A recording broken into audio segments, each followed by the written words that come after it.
We'll kick off, I suppose. So thank you so much for joining us today, Tolu. I know you sat in on the first half of the session, so hopefully you found that interesting as well. Yeah, 100%. Um, so I suppose this morning was for everyone on the call to hear about what our partners are doing in relation to the system, and how they're using the reporting platform that we offer to empower students from different marginalized communities to speak up so that they can provide that support. What I wanted to get you on today to talk around was how we then take that a bit further and take that conversation a bit further and create those kind of spaces of psychological safety, and how we can take that approach of really creating environments where people feel safe and confident to speak up, and leaning on your experience in doing that. So for the context of everybody on the call, Tolu is a colleague and friend of mine who I met through a networking group in Manchester called Rainbow Noir. It's a group for LGBT people of color. And Tolu is a artist, performer, activist in many spaces across Manchester. And as you will have heard, also works for the LGBT Foundation. So you occupy a lot of different kind of intersectional spaces within the community here, which is fantastic. And I think that's a really good place to start off with, if you kind of want to just kick off by giving us a bit of context about where you're starting this conversation from, I suppose. Yeah, 100%. Oh gosh, Ken, you know me well enough now. That is such an open question. Where I'm starting from, you know what? We've got time. I'm going to give you the full fantasy to contextualize, like, sort of why I'm here and why I've got to this space. But yeah, hello everybody on the call. My name's Tolu. It's like tofu with an L. That's the easiest way to pronounce it. Um, I am. I use he/him pronouns, and I'll give you a visual description just in case anybody needs it. I am racialized as black. I have a dark chocolate brown tone of skin. Actually, it's more like milk chocolate right now in this weather. It should be dark chocolate when we get to summertime. I have a small afro, grey headband, clear glasses, and a septum ring. And I think the only Christmas jumper on the call today, which, you know, if we're talking about representation, I will happily represent early Christmas adopters. So yeah, that's me. All the bits that you can't see, I think that's sort of a good place to start. I'm Nigerian blooded, but I'm British born. I'm queer, and proudly so.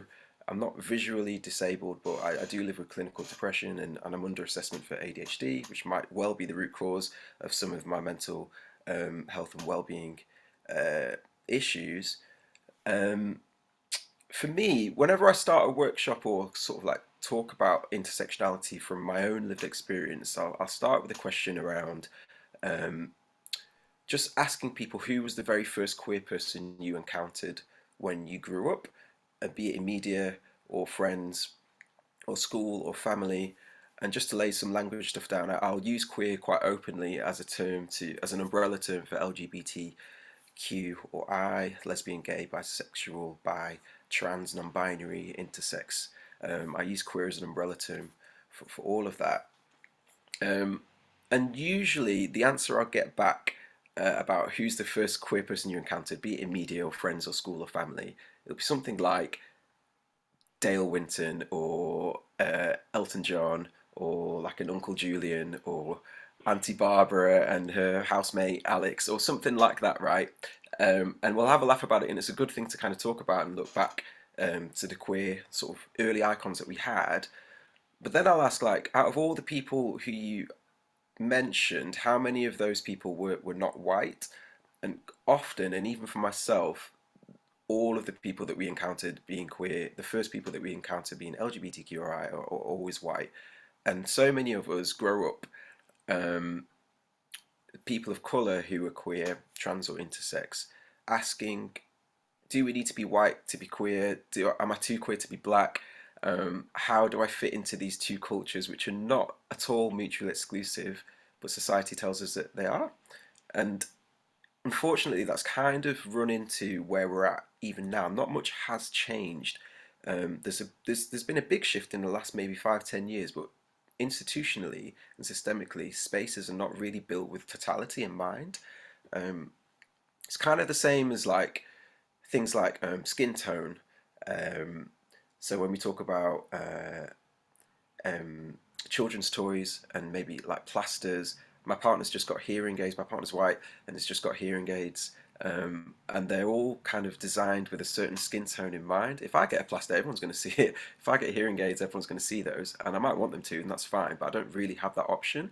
Um, there's some things that are normative in our society to some people, and similarly, it's like talking about what's the music that's happening in this space, what's the history, what's the staffing in this space that's meant to be built for all people, what's the tonality of these spaces, and inevitably they're all built for a certain demographic, generally cisgendered, people who identify as the same gender as they were assigned at birth, generally white, generally not disabled, generally wealthy, generally young, generally male, um, which is really interesting because I hit some of that, but I don't hit all of it. And it's interesting that the target demographic, i.e., the people who are going to bring in the most coin for a business, or the most coin for whoever is behind whatever it is that they're building, because we do live in capitalist society, right? So essentially money is sort of the driving force behind a lot of the way things have been built previously. It's interesting that target demographic is actually a niche in itself. Like, there's not, I don't know that many people who fit all of those things at once. Um, and so I just think it's a really interesting conversation in context to start a conversation like this. Can't necessarily talk about marginalized identities without mentioning privilege. Like, I'm cisgendered, I'm middle class by definition. I rent my own home. I've got a degree. Just, um, I speak the language of the country that I was born in. I'm not disabled. It's just interesting. Like, I'm not physically disabled. Um, it's just equally. It's just interesting that certain characteristics, both seen and unseen, are really, really important in this conversation. It's just good context to start with. So for me, a lot of my work is geared, as you said, around elevating, celebrating, and liberating people at my most obvious intersection, which is that of being LGBTQI and a person of colour. So yeah, I'm a co-organiser of Rainbow Noir. We're a community action and peer support social group. Um, I used to think of it as like an extended group of friends, but it's much bigger than that now. We have a reach of thousands of people. We have in-person meetings every month and online meetings that we've continued through during lockdown. It's just safe spaces where people can bring their whole selves. I don't have to explain anything about my culture or my sexuality in that space, and it's a space where I can be in majority. If you've not been in the minority, it's quite hard to realize what it is to suddenly be in a space where everybody is kind of like you, and you're not being looked at or asked or expected to educate anybody on anything. You can just be fully, which is such an important thing to have for anybody. Like, if nothing else from this conversation, just find your people. It's really important to have that and get nourished by that. And then with the LGBT Foundation, I'm the QTIPOC program coordinator. QTIPOC, QTIPOC, which is an acronym for queer, trans, and intersex people of colour. It's been largely an internal program. Was looking at a lot of cultural competency and anti-racist practice training, inclusive recruitment. So that's all of that kind of side of it. A lot of organisational, like workforce development stuff, and then bits like this that I get to do, which is just talking about myself a lot, I guess, and people that I But in a love. wonderful way, Tolu, in a wonderful way. Yeah, so that's the kind of context, I guess, to this conversation. Amazing. Thank you so much for that. That was uh, really interesting for so many reasons. And I know we've kind of spoken in advance about the questions that we want to get onto and the topics we want to discuss, but there's so much that I could unpick in what you've just said. I also just want to give a shout out for the kind of audible visual description you gave at the beginning. I think that is something that everyone on this call, if they're not doing already, can take away. So to follow suit, I am a mixed heritage female, Black, Caribbean, African mix with British and Irish. It's a whole story. I am more caramel in my tone, I'd say, wearing glasses with my hair pulled back and headphones. I use she, her pronouns. I'm a bisexual woman. around 28, but that's not really a helpful considering I'm usually told I look more about 24. Yeah, fair. 28, moisturizing really well. That is absolutely it. um, Totally, what you spoke about there was a lot around, how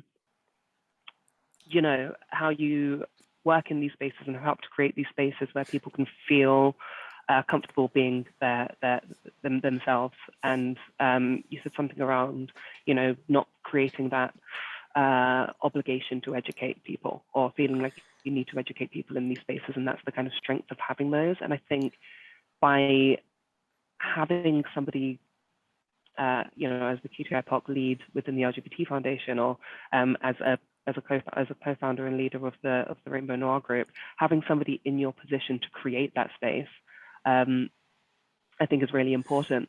But could you just give us a bit more around like your views on the importance of having those specific roles within organizations, with a particular consideration for the fact that the people on the call here work in university spaces where they're going to have that kind of microcosm of society coming into these single institutions? Yeah.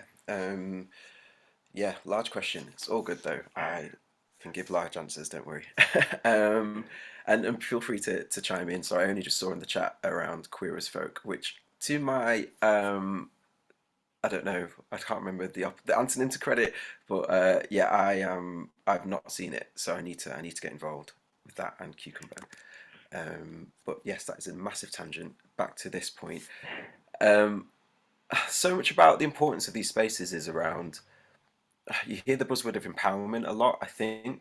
Um, I think empowerment is good, and I have to quickly Google actually the definition to that, because I often feel like people think, okay, here we go, um, empowerment, the authority or power given to someone to do something. I don't agree with that. I think that's very much charity. I'm not sure you can empower somebody else. There's another definition there, which is I think better. The process of becoming stronger and more confident, especially in controlling one's life and claiming one's rights. People enabling people to empower themselves, I think, is a good um, basis for this, and especially in the student context and the university context, how are we enabling students to do this for themselves? And I know university is meant to be the step up from high school and college in terms of okay, you have a lot more of your autonomy there, but we are still trying to enable people to literally do what we've all been doing outside of uni is pretty much making it up as we go along. So trying to give people the tools in order to continue making up what it is to be adult in society that's not necessarily built for them. And so yeah, I feel like there's something around um, the importance of of kind of co-producing this and these approaches, like really working with, and it sounds really cliche, but well, and we'll probably get into this a little bit later, but what does it really look like to be in coalition and solidarity with the people, i.e. the students that we're working with, in order to help them empower themselves and by nature each other. Um, I've got a little bit Yeah. of something around dictionary definitions as well, which is probably a bit hypocritical of me, but like um, just whilst we're on definitions as a tangent, I would love people to stop using the dictionary definition for like racism or anything with a complex history, like especially identity-based stuff. Number one, language is in flux, so it's always going to continue to change, especially when our identities are changing. Number two, let's remember who wrote the dictionary. It's probably not people who are multiply marginalized. And I guess number three, a lot of the stuff that we're talking about, they're like illogical constructs, right? They're designed, especially race was designed as like a visual way to oppress and control, enslave, just try and kind of group people, and it's all about a power complex, isn't it? Like who has the power um, in that system. But melanin isn't a determinant of anything other than skin tone, right? As we both said, like, okay, I'm milk chocolate now, I might be dark chocolate later, and for people who are racialized as white, actually there's a much bigger spectrum of race. So it's so variable, and gender's variable. There's so many things that are variable. So I feel like it's nigh impossible to find logical terms to define these like illogical constructs. So it's just, I think I just wanted to embed that because I don't think there's any right answers to all of this stuff necessarily, Hmm. and what's right now might not be right even next week or even in a year's time. It's just, I I think, mean, honestly, when we were just in the kind of Rainbow Noir, there's like a group chat, and just the other day there was a whole oh my conversation gosh, yeah, on the words used to describe people of color, or people from the BAME community, or racially minoritized people, or the global majority. And within the community, there is no consensus. And I think it's because of that. It's how individuals relate to language that's being used to describe them.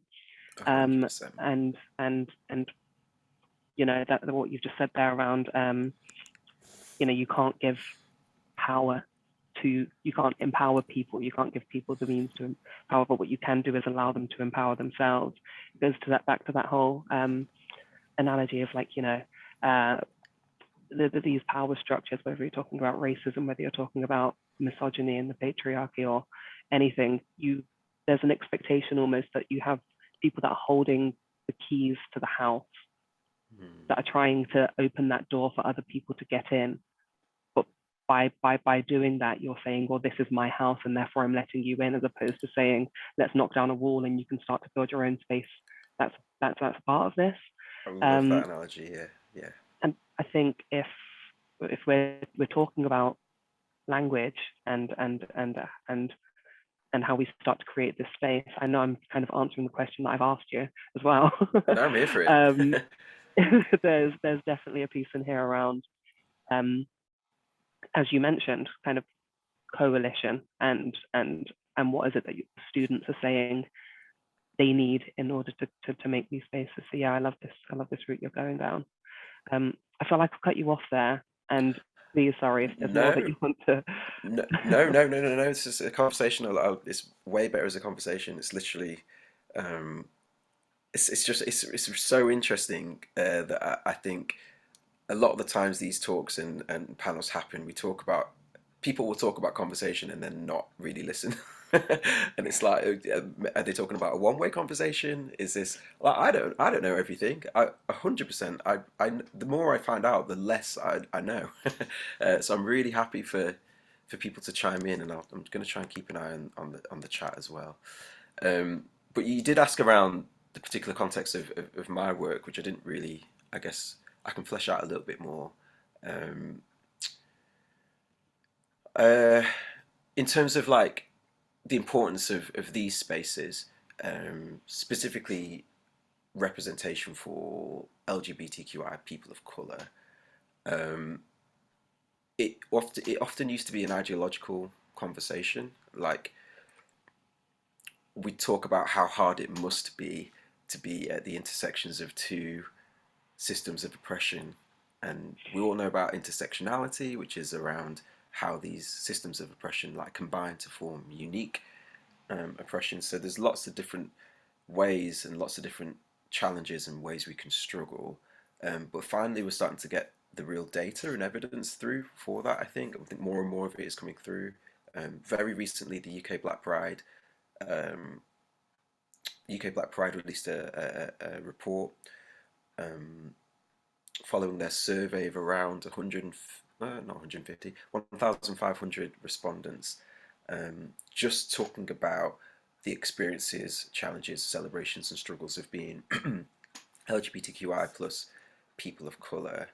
And there's some really interesting data that's come back from that. I think often reports around race in particular erase sort of a queer identity and vice versa. There's not really much targeted data, and I'm not the policy and research person at LGBT Foundation. Like stats is not my thing. Although I did get I think I got a B at A level, so I managed. But it's not my favorite thing. But there are people who really live for the data, and there's people like me who can then just kind of use that to support and embed actually what we've already known and what we've seen on the ground. But there is something about auditing. There is something about collecting that response and trying to evidence it. I think we'll probably talk a little bit later about strategy and funding and stuff. And actually, we really need to have those numbers to know what's going on. some really interesting numbers that I picked out in that report. Um, Over 85% of the respondents had attended an LGBTQI space near them, which is great. And especially before COVID, over half had attended at least once per month, a space a little bit like Rainbow Noir, perhaps. But at the same time, the survey also highlighted how many general LGBTQI spaces are still failing to include and protect the whole community. A third of the respondents had experienced discrimination or harassment in an LGBTQI space due to their race or ethnic origin. That's a lot of people. Out of 1,500 people, 500 of those had been to a dedicated LGBTQI space and experienced racism. And often, in my experience, it's been worse. It's been more of a in an LGBTQI space. There's even a term for it. You can type in hashtag rainbow racism and but be ready content warning, because you'll see a whole barrage of oppression from a community who feels like because they're already oppressed in one way, it gives them license and permission to oppress in another.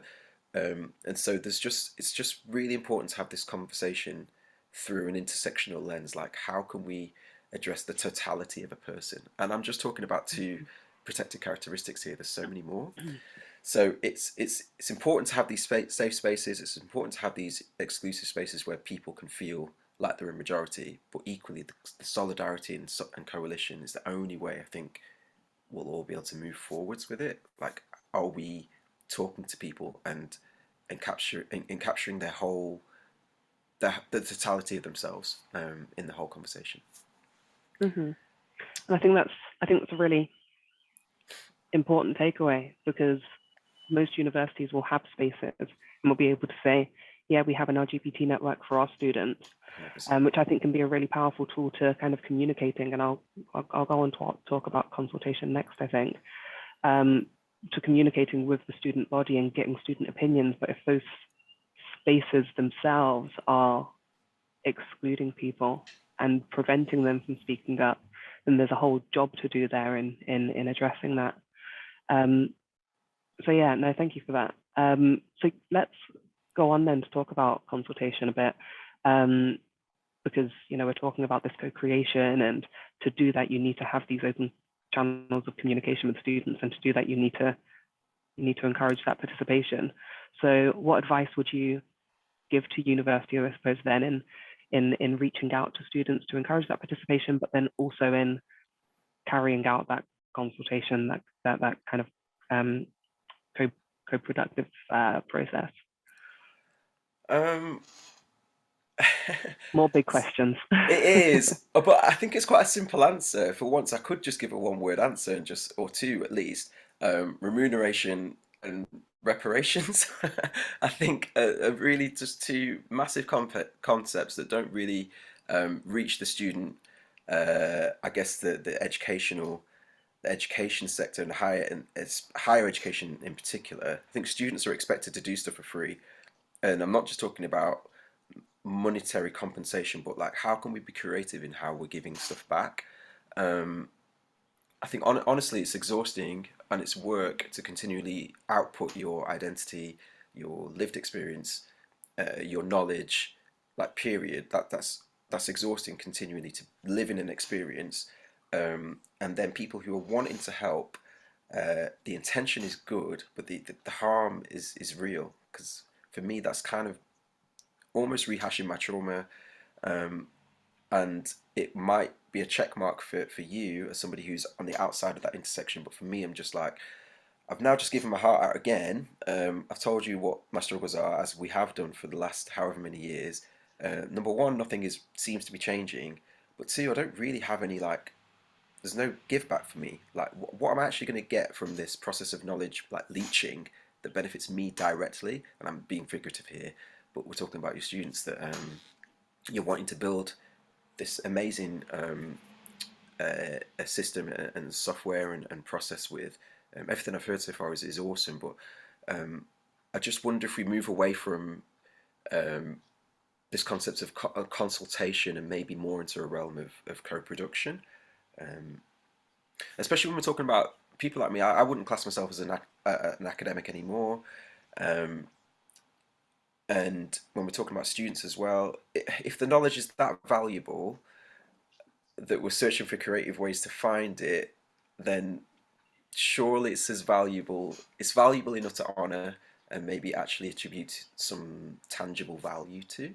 So like even at LGBT Foundation, we've been having this conversation for a while now about how we creatively remunerate people for within this co-production process. I think one really simple way is feedback. Quite often it's like, okay, here's a survey. However many people fill it out, we'll get back to you. Maybe not even with a get back to you. So I've given this survey out, and then maybe 5 years down the line something happens. But what was the process? I'm not sure that's really co-productive. Um, is there a formalized group there? Can we give some credit if that's applicable? Can we give some time? Um, Time back if they're people that are employees? Is it space that we can give back? Can we upskill people? Can we train people? Can we support with fees? Can we support with living costs? Um, I mean, ultimately, yes, money does talk, but feedback is equally as important. So there's something around being really transparent in the process of consultation and co-production, and really formalizing like you are part of this process. There's no hierarchy here.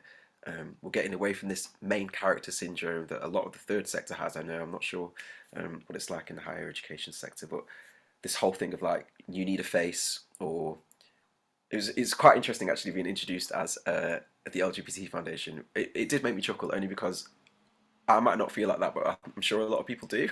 And you do get this to this point where you're like, I am the face of whatever, whatever organization it is, and it's just it's so destructive, I think. And even for myself, I need to check myself often, because it's the stuff that I celebrate, like Rainbow Noir, like the QTIPOC program. It'd be so easy for me to just continue to be the one person that does that. Number one, there's far more capable people that I've just not met yet, I'm sure. And number two, that's a really easy way to burn out. And neither of those things is great. So that was another tangent to a question that you didn't ask, but hopefully, hopefully important as well. It's all important, and it all roundabout answers the question anyway. Don't worry. And I love that. I think remuneration is, whenever I've been in different spaces talking about this, it's that one thing that is so hard to find the answer to, but it's the one thing that I think we should keep coming back to, because as you said, these conversations, and again, as you said, we're talking about largely two protected characteristics here, but there are so many, and Honestly. there are all of these people that are feeding in and need to continue to contribute to these conversations, but um, that is taxing. So how do we find that ability? And I like how you touched on kind of, from a student perspective, um, does that look like credit or kind of, then academic support? Like, how do we find that creative way? And I think even those solutions need to be co-created. What is it that you're looking for Mm, that yeah. we can give back to you? Because we don't want to just take all of this information from you for nothing. So I think that's incredibly important as well. Um, I want to go back to a question that Gemma kind of put to the panel earlier, um, and it plays on this whole idea of these conversations being quite taxing, and reflecting on what we've really seen over the past nearly 2 years now, which is a huge rise of activism on a global scale, which has been so prevalent in the media and on social media that it's almost unavoidable. And it can be really draining, I think, for these conversations to then come up so often in your personal life that when you're taking them again to your kind of work or places of study, it just adds another level of difficulty in having these conversations. Um, what's your kind of view or advice or opinion on how universities can manage that, and how they can support students through those times? Um, and I know we spoke, I think Richard kind of gave examples of, we can release statements, and we can point people to the correct guidance in different areas. I just want to get your thoughts on that, really. It's not really a question, just what are your thoughts there? So just to recap, are you talking about sort of like the movements that have sort of happened within the last couple of years, sort of like Black Lives Matter and Yes, the kind of focus on Sarah Everard and okay, so and then how we might support students through that? exactly that. Yeah. Okay, cool. Yeah, massive. I think I'm going to touch on something, and repetition is good, I think, for this point, because before we start to help, I think there's a distinction between intention and impact.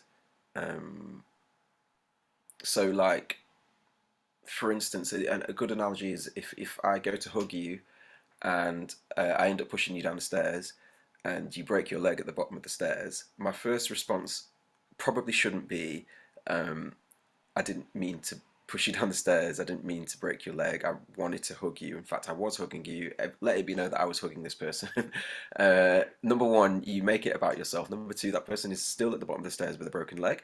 So we really need to kind of get away from this idea of intention uh, um, before we center the impact. Like we need to really center the harm that we might cause in the help that we might try and give. That's just to frame this idea of like allyship, um, and how it can be performative. So I think it's become a bit of that's kind of my first gut response to this question, because there's so many different ways to help. I think the internet has opened up a lot of different sources of places you can educate yourself. You can read up on everything. Everybody can be a critical race theorist now, critical gender critic. That's not a phrase, but it probably is. Like, there's so Languages many. in flux. Right, languages in flux. There's so many different ways to help, but I think we really need to center the people that we're trying to help. Um, and just to say again, like it's been exhausting. I think I don't know how you feel, Kenya, but it's been really tiring these last couple of years, in good and bad ways. But I just feel tired, and I think it's echoes of like generational chains of oppression of our people that have been considered essentially less than within all these institutions, workplace, schools, unis, the police, especially across society. Like it's been like organizationally permitted, approved. This kind of xenophobia and this racism that's been supported, I guess, by this allyship that doesn't really do anything apart from center the person who's got the intent to help. Um, and so, like, I just feel like we need to move from that space into this space of actual coalition and solidarity. Um, and I just wonder if that's a top-down approach as well. We'll maybe talk about that a little bit. I'd love to, in terms of how we can actually address, um, really start to speed up these wheels that are already turning. I'm not saying nothing has changed. I think things are moving forward, but um, another anecdote that's just floating to my head actually. I think when we met Kenya, I might have had silver hair. I might have had Cisco like a white afro, and if I didn't, I would have had at some point because it's something I do every couple of years and I'm overdue. But I Seen it. used to, yeah, used to get compared to like a pint of Guinness, uh, which is when I kind of coined this idea of like Guinness organizations. Someone else has mentioned another anecdote of snowy white peaks. Might have heard the anecdote of male, pale, and stale. They're all kind of like ways and quite facetious, to be honest, colloquial ways of saying it doesn't really matter how much diversity you have in the lower levels of your organization if the people making the decisions at the top are still the same people that have always made those decisions. What does it really look like to give space, give autonomy, give equal footing to the people who are actually making your organization or your university a better place to be and more productive? I think it's the McKinsey report that says something. I'm going to try and recall this off the top of my head. Something like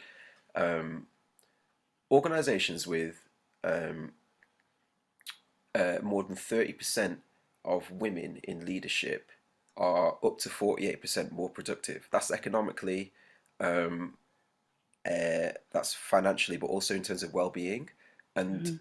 as and studies further show that the more diverse, and I know we all hate that word in terms of diversity, but it's a means to an end for now.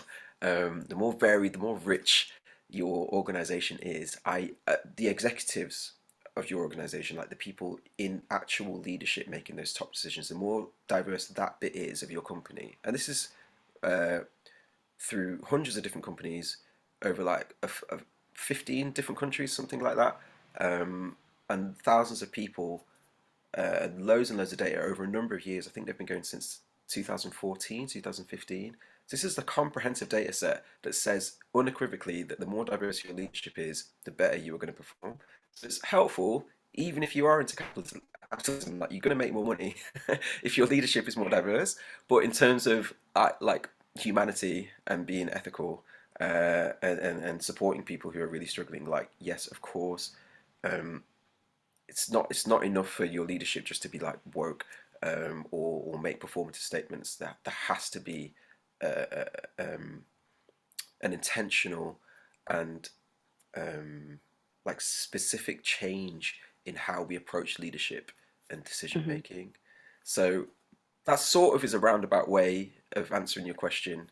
In terms of the support for people, one practical thing, there's an example of LGBT Foundation. My role was created via consultation, which is hilarious given what we've just talked about. It was before my time. Like it was a couple of years ago. There was a consultation. It was BAME consultation, as it was known then. I think we'd probably call it a people of color consultation, communities of color consultation now. And we essentially found, or LGBT Foundation essentially found that trans people of color were grossly underrepresented in our service user base and in our staff base as well. And we've taken steps to kind of address that. It's going to be a slow cultural shift because of perception and historical perception. I don't think you can. I don't think we'll be able to fix historical perception very, very quickly because it's a long running institution, an organization. And the third sector generally, there's even a hashtag charity so white. Like generally, it is a very white and male led and dominated sector. But the change is happening, and the change that we've seen has been beautiful. Like there's a lot more representation in terms of people of color, not just within our lower levels, but at director level as well. So this change is happening. But even then, the numbers of people don't necessarily just equate to okay, job done. Who are those people? Are they staying? What's the retention of those people like? So there's a lot to do. There was an influx of white allies who wanted to help immediately after the murder of George Floyd, who then realised they joined this like QTIPOC committee, and upturned the balance of people who were able to make those decisions. So it ended up that there was a lot more, far more white people making decisions for POC issues just by the intention of wanting to do something. Um, so the takeaway, I guess, from all of this is like um, the difference between supporting somebody who hasn't maybe got a voice, or speaking up for somebody who cannot, and the difference between that and elevating somebody who just hasn't had the opportunity. And what does that mean? It might mean sacrificing, it might mean stepping back. Me as a man, as a cisgendered man, it might mean me stepping back for somebody who's non-binary or trans, to take up that space. Um, and so yeah, I think, sorry, there was a lot in there. That was a bit of a preach. Um, but there's something Yep. definitely around leadership and decision making and who's making those decisions. I think that's a trickle down thing that can really help in terms of the support of the people who are continually giving out that trauma, rehashing that trauma.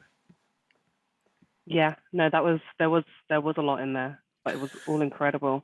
Um, Guinness top companies is fantastic, and I will be incorporating that into my vocabulary from now on. Oh, please do. Um, I also really like what you've spoken there with the kind of top down and bottom up approach. So that whole analogy of, you've pushed someone down the stairs you might not have meant to, but let's stop making that instant reaction.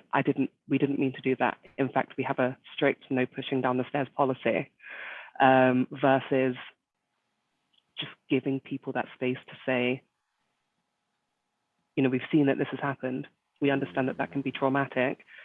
We believe that these spaces exist for you to talk about that if you'd like to talk up. And if you don't think there's that space at the moment, please tell us so we can help you create that. Is an approach that I would love to see more of, both in the education sector and beyond. I also really love to hear about the work that you've done there at the LGBT Foundation of kind of increasing that representation, particularly at a directorial level. And those things can be slow burners. I think one of the things that, as Culture Shift, we work across sectors, so it's not just higher education, but we work with further education and in corporate as well.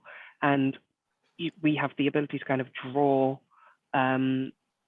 knowledge from each of those places. So seeing things like, we don't have a diverse director team in this company, but what we do is give guest seats to people to come and speak on issues and help inform those policies, and making sure that those opinions are taken on board when it comes to making the final decision. Tactics that I think really help to support that top-down and bottom-up approach at the same time. So I think that's a great point to have touched on. I would love for people in the audience to kind of come forward with questions if there are any. We'll keep an eye on the chat for that to come forward.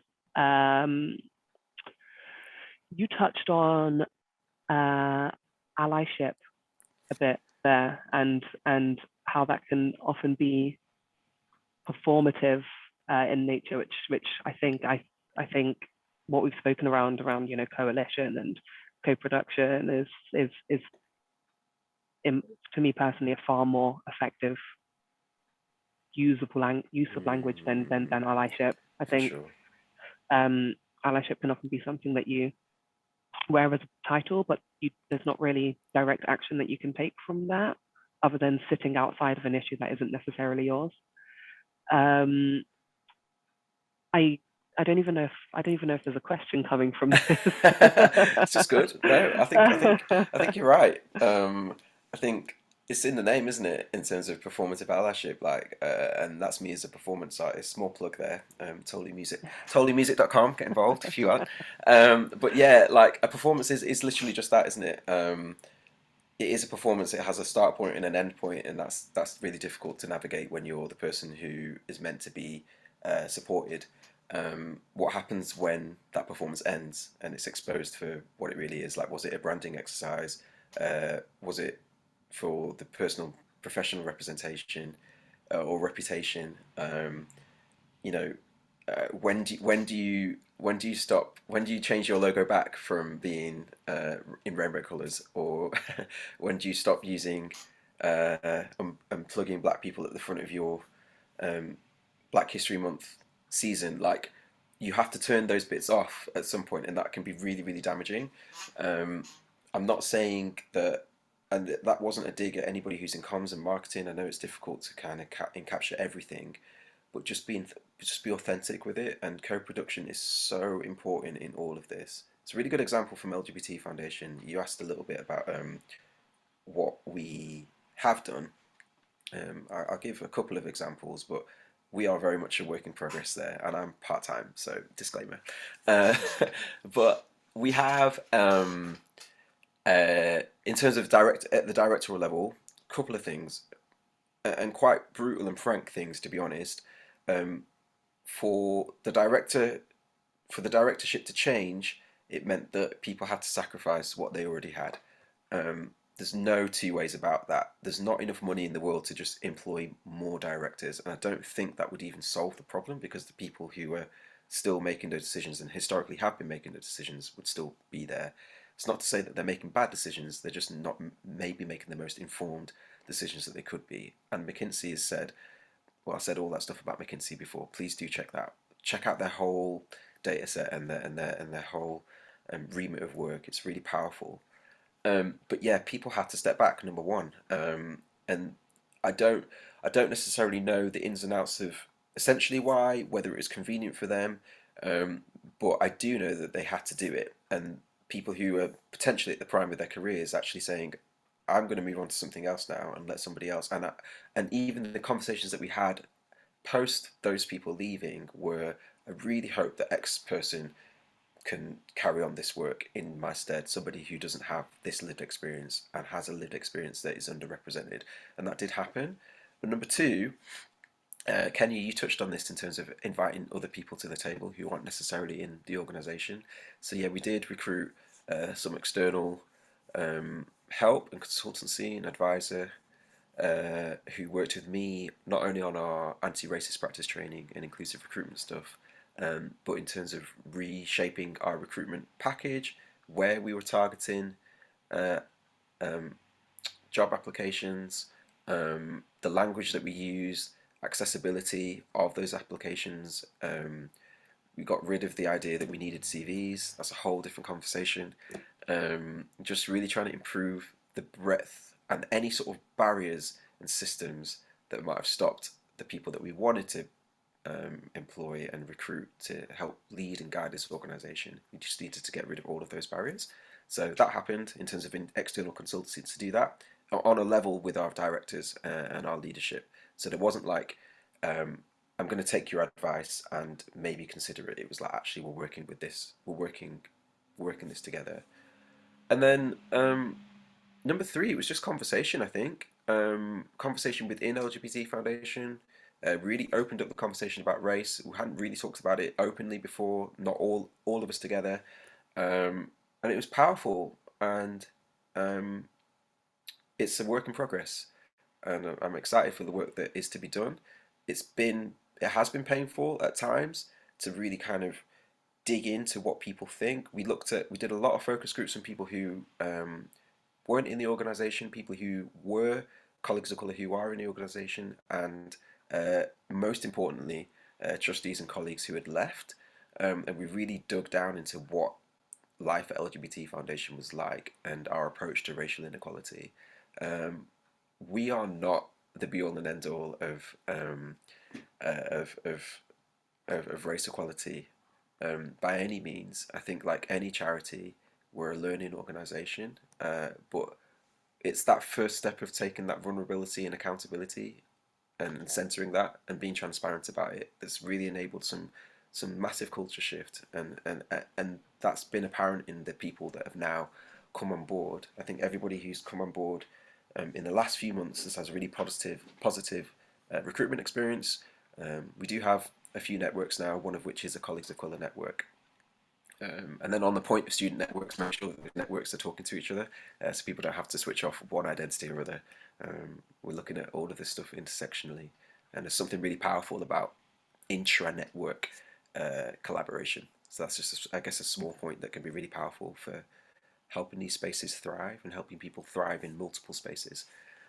So yeah, that was all one example. The other one is a bit more, a bit simpler. There's a group, a sister organisation called Indigo, which is a part of a pilot scheme with a few different cities. Indigo is a trans-led, trans co-produced, and completely trans staffed organisation who help people on an individual level with gender reassignment and gender and transitioning essentially. So they work with GPs across the country individually, and each person that comes through their services has a specific care navigator that can guide them through that process because it's years long. I'm not as well read on it as I would like to be, so I'm still learning as well. But Indigo is a perfect service, a perfect example of how co-production can work, because every trans person that's come through has had a positive experience, literally 100%, which is almost unheard of with any sort of other service that's within gender transition. But the co-production anecdote that I'll share, last thing I'll share, is that within their branding, they were about to launch last year. I think it was this time last year, and it was all sorted, and they'd got this really amazing design. And so the co-production group packed up and said, "Your branding is phallic. it's distinctly very, very phallic, and I haven't got a picture of it now, and I'm trying to find a picture for any time I bring this up, because it's just a really small example of how a co-production team is really important on every single level. It was literally a spaghetti junction of penises. That's all I can. That's the only way I can describe it. That was the branding that they had, and they very, very quickly changed it. And it's far less phallic now. And it's just really important to just listen to the people that you're trying to serve. Um, it's a really, really, really cute and neat example of how listening to people can be fundamentally, um, yeah, integral to the But you see perception of that your all the organization. time. Yeah. You see it absolutely all the time. I mean, I'm a marketer by trade, and you see things go out, and you're like, who signed that off? How? Yeah, Who signed that off? if they only had X person there, like they would have. Yeah. Um, Another one is, yeah, Twitter's fleets, which are now disbanded. That was their answer to TikTok and YouTube Short. There's so many faux pas that you just needed. You just didn't even need a whole team. You just needed one person who wasn't of your lived experience to say that probably shouldn't go out like that. And Um, again, that one person needs to be empowered to be able to speak up and speak on hundred what's percent. going out. So it's all good and well having somebody in the room, but if they don't feel like they can say, do you know what, I'm not sure that's actually being considerate or tolerant of this community of people or of my community of people, then that message won't resonate. Um, we are about to run out of time. Um, I if there are any questions coming through, I'll give a couple of seconds just for anybody to do that. Um, and if not, I'll ask maybe one more question and then close if that's okay.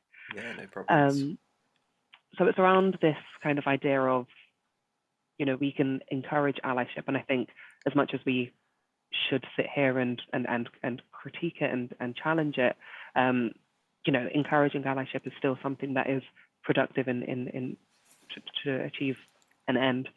Um, and the same of kind of, active bystander and all of these trainings that happen. But how do we encourage, how do we move from this place where we're encouraging just individual acts of support to fostering an environment on campus where people can collectively participate in reshaping the institutions that they're a part of? I know this kind of touches on a lot of the things that we've touched on, so maybe it's Mm. a great way to summarize. Maybe I crafted that on purpose. Yeah, for sure. I think I'll start. Yeah, I'll start by even going back to what I said at the start. I'm no guru on this. There's no right answers to any of this. We talk about professionalism. We talk about perfectionism. I think all of those things, what it is to be right, they're all tenets of stuff we don't need anymore. Colonialism, white supremacy, all archaic methods of control. There's echoes of it across all of our systems, especially the educational system. Um, and what does it mean to be professional? What does it mean to be perfect? What does it mean to have the right answer, the right way to foster an environment where we're supporting people?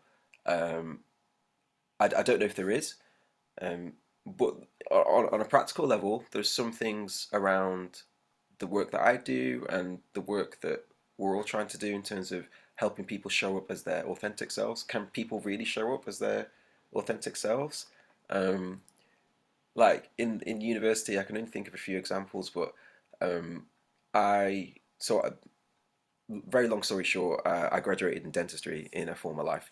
I didn't feel like I could show up as my authentic self. I don't think if somebody had shown up in a furry suit, or if they were a masked person who showed up in a full face of makeup and heels, or if there was an autistic person there, or someone with Tourette's and they're trying to mask their stimming or ticking, if somebody had given birth and where can they breastfeed, like is there safe spaces to do all this stuff in private and public if people wish to, um, you know. So there's that kind of practical thing. There's a practical thing of how you address support as well, in the immediate. I remember one instance on campus of an instance of assault against women, and a prevalence, a spike in that, and the immediate response was around increasing policing, which that immediately impacted the number of non-gender conforming and people of color who were accessing services that were on campus, like more police, for me, I'm a black person. There's a historic perception of the relationship between police and people of color. It's not explicit, but it's there, and so there's that stuff that needs to be kind of thought about as well, like expenses, how a location. Like there's so many routes and barriers to access when we talk about support. But then in terms of like fostering community wide support, I kind of feel like all of this stuff starts with empathy. I feel like education and empathy, and just a realization that none of us have got it right. I think all of that is maybe static as well without action and accountability. Like allyship is not a bad thing. It's that static performative allyship that we need to get away from. And to move allyship into coalition, just do something, right? um, Mhm. Talk to people, find the groups, recognize there are people outside of your circles who are literally employed to educate you, and so that might release the burden from friends and family. Um, but honestly, I don't really know. I don't know how institutions are reshaped because I'm not sure they have been. I'm not sure they have shifted very much. I just know that the wheels are like generally in motion. Maybe it's about looking a little bit more locally and maybe challenging that notion that individual acts of support aren't as valid as community-wide or organisational responses. I think sometimes some of the most important work is done in the shadows and out of the spotlight because that's where the harm is going unaddressed, like in the DMs, in the microaggressions, in preventing the stigma. Um, Often microaggressions that are seen as like it's death by a thousand paper cuts, like trying to prevent those paper cuts. Um, you know, like at risk of sounding too much like I'm on Tumblr, it's all valid. All of the work is valid. So like if you're doing something individually and it's unseen, that's arguably as valid as something that's community wide. So maybe Yeah, just encouraging people to do something, whatever they can, is yeah. is not a bad shout. No, I agree with that. And I think you're quite right. I don't think these things are going to change by all of us doing the same thing. I think it's going to be everybody knocking on the wall from a different angle for it to fall down. So I agree entirely. Um, Tolu, thank you so much for the past hour. I've had a great time. Yeah, me too. I hope I hope everybody else has found it useful and helpful.